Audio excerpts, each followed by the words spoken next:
Then came up John from Gaza, and told Simon his father what Sendebeus had done.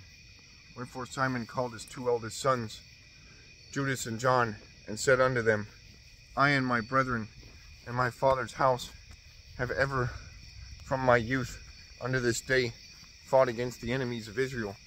And things have prospered so well in our hands that we have delivered Israel oftentimes. But now I am old, and ye, by God's mercy, are of a sufficient age. Be ye instead of me and my brother, and go and fight for our nation, and help from heaven be with you. So he chose out of the country 20,000 men of war, with horsemen, who went out against Sendebeus, and rested that night at Modin. And when as they rose in the morning, went into the plain, behold, a mighty great host, both of footmen and horsemen, came against them.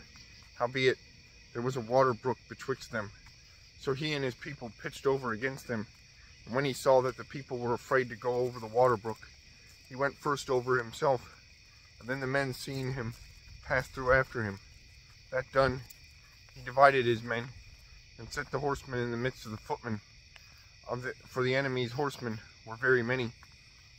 Then sounded they with the holy trumpets, whereupon Sendebeus and his host were put to flight, so that many of them were slain, and the remnant gat them to the stronghold.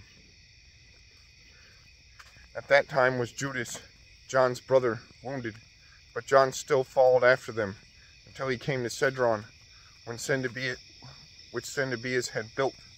So they fled even under the towers in the fields of Azotus, wherefore he burned it with fire, so that there were slain of them about 2,000 men. Afterward he returned into the land of Judea in peace. Moreover, in the plain of Jericho was Ptolemaeus, the son of Abibus, made captain, and he had abundance of silver and gold, for he was the high priest's son-in-law. Wherefore his heart being lifted up, he thought to get the country to himself, and thereupon consulted deceitfully against Simon and his sons to destroy them.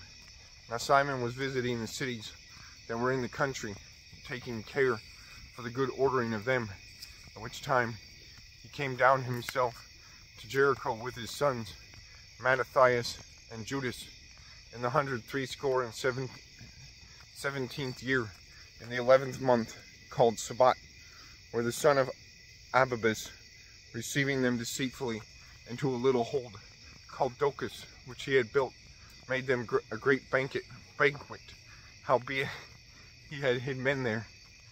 So when Simon and his sons had drunk largely, Ptolemy and his men rose up, took their weapons, and came upon Simon into the banqueting place, and slew him and his two sons, and certain of his servants, in which doing he committed a great treachery, and recompensed evil for good.